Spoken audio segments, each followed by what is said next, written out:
Okay, let's talk about boundaries. It happens to be one of my go to, or what I believe is the basis for emotional or mental health. Now, when we talk about boundaries, what comes to our mind? It's mostly about how the boundaries are being violated or how there are no boundaries. But how do these boundaries look like? And when they are violated, what do we mean that they are violated? Right?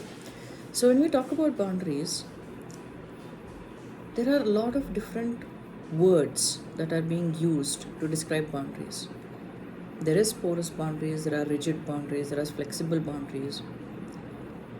There are, as I said, right, there are many words that are used. Now, the one that works for me or the one that makes sense for me are your private boundary, personal boundary, and social boundary. I feel it connects more to how we can define our boundaries. When we talk about a private boundary, I believe it's something which is very close and personal to us, which is very private to us rather. Hence, it is a boundary where we exist, and preferably only we exist. The decisions that we take, the thoughts that we have, the emotions that we feel is ours. We choose and we decide. And our most primary objective is to protect this person in the private boundary.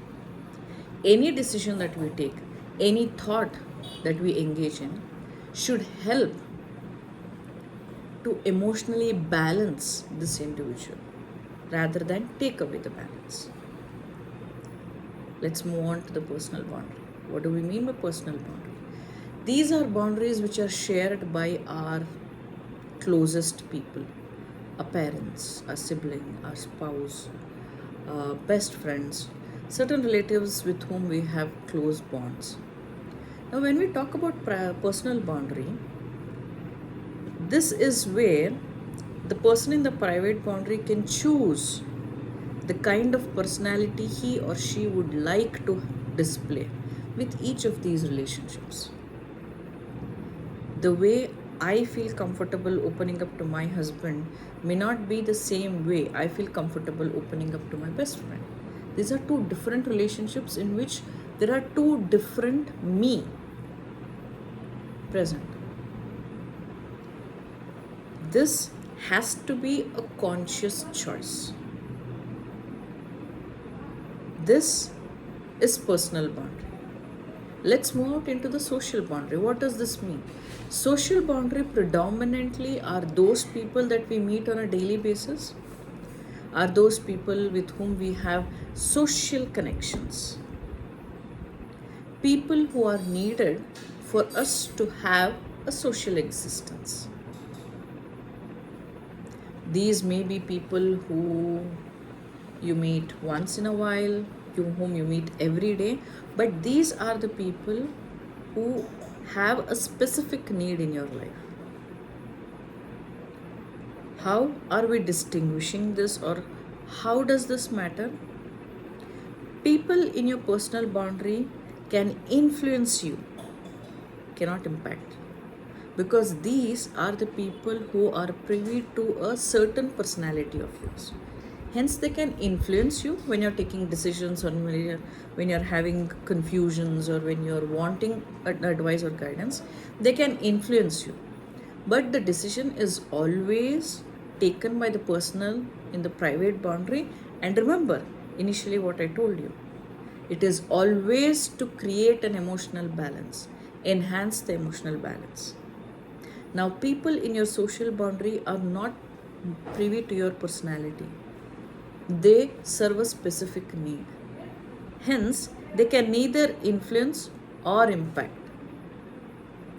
But the person in the private boundary does have the utmost impact on your life. Think about it. Draw three concentric circles: your private, personal, social. Place your relationships based on the definition of how you are expressing yourself. This can be a revelation in itself. Give it a try. Let me know in comments how this works for you. Before I sign off, the one thing that is the most important and not non-negotiable is that these boundaries are for us, which means they help us create a balance in our lives.